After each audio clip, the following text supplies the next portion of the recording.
बच्चा पूछ रहा है इस बार पेपर बाहर से आया था। नहीं, बाहर तो नहीं आएगा, बाहर से तो नहीं आएगा, आएगा एनसीईआरटी से ही, मगर एनसीईआरटी से भी अच्छा बन सकता है। ये लोग बहुत नीचे गिर गए थे भाई, एनसीईआरटी में से भी कॉन्सेप्ट नहीं बना रहे थे कि उसने कोई बात पूछी है उस पर कोई कॉन्सेप्ट बेस्ड क्वेश्चन उठाएं।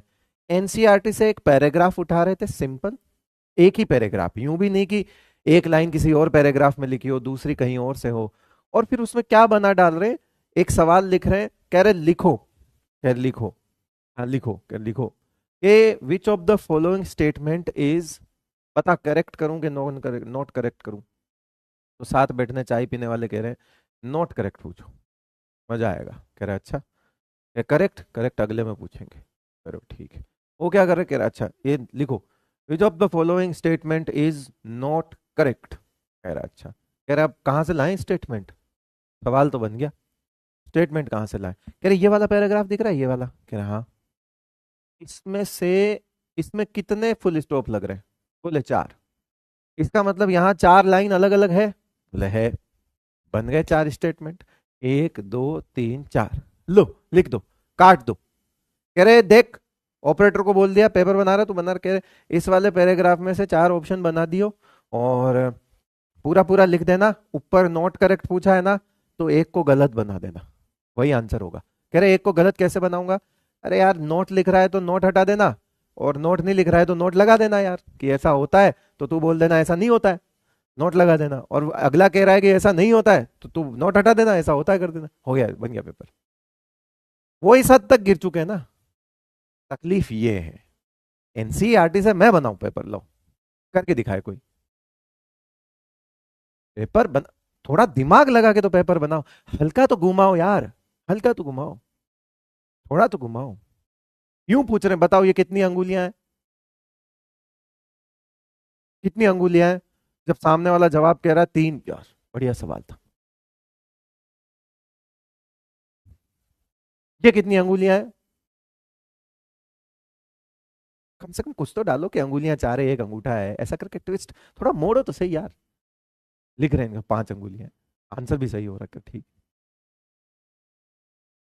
पहले भी पेपर जो है वो जिस भी मतलब अलग अलग बोर्ड में अलग अलग बुक्स चलती थी, तो उस लेवल को 12th के लेवल को ध्यान रख के ही बनाया जाता था पहले, क्योंकि एनसीईआरटी में अलग लिखा हुआ है, उन्होंने अलग आंसर दे दिया, तो उस वक्त बोल देते हैं एनसीईआरटी गलत, ये मानेंगे।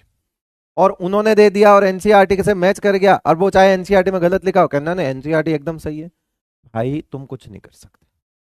मुद्दा यह है कि तुम कुछ नहीं, उन 1-2 कंट्रोवर्शियल क्वेश्चन का तुम कुछ उखाड़ ही नहीं सकते, वो अगले की ईगो पे आ जाती है कि मैंने बनाया है सवाल, अब मैंने गलत भी बनाया है तो मैं इसे सही प्रूव करके रहूंगा।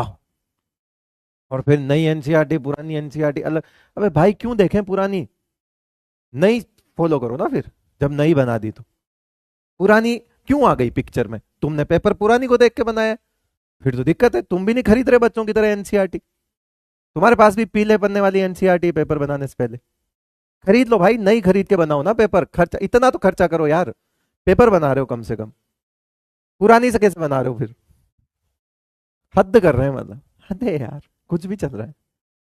चलो खैर कोई बात नहीं, देखेंगे ऐसा बच्चे ऐसे करते हैं, ए ऑप्शन एच माइनस, देख रहे हैं उसे,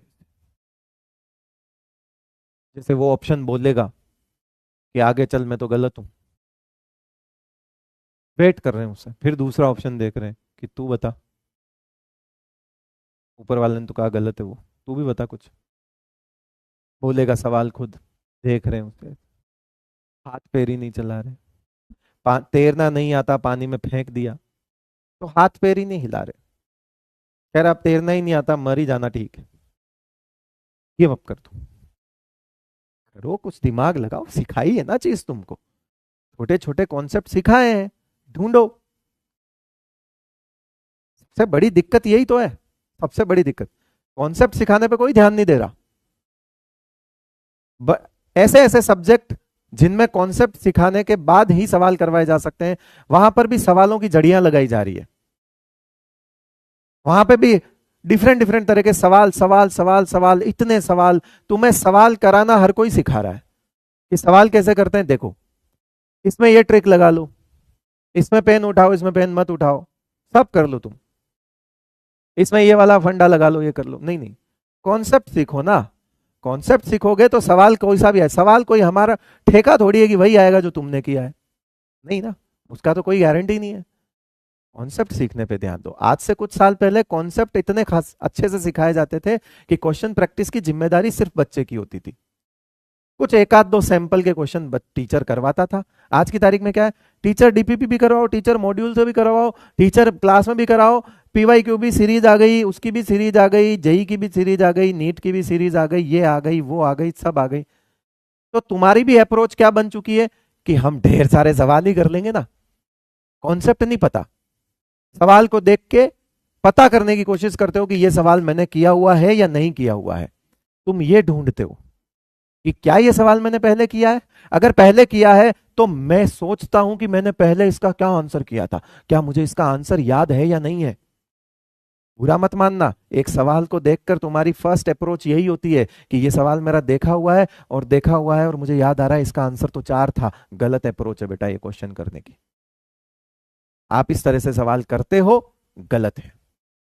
कॉन्सेप्ट सीखिए, क्वेश्चन अपने आप होगा। ठीक है, कॉन्सेप्ट पे ध्यान दो। सवाल करा रहे हैं, सवाल सवाल, अरे बेटा क्या मतलब, क्या टीचिंग ये है कि सवाल कैसे करने? क्या आज का सिखाया हुआ सिर्फ एक एग्जाम तक ही सीमित रहेगा तुम्हारी लाइफ में?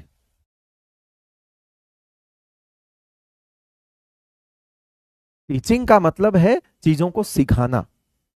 शॉर्टकट्स बताना ठीक है, जहां चीजें मुश्किल होती है वहां बताते हैं, हम भी बताते हैं, मैं भी बताता हूं, लेकिन सिर्फ शॉर्टकट से चीजों को करवा देना टीचिंग नहीं है। वो सिर्फ एक पर्टिकुलर एग्जाम में ज्यादा से ज्यादा पास करवा सकती, उसकी भी कोई गारंटी नहीं है।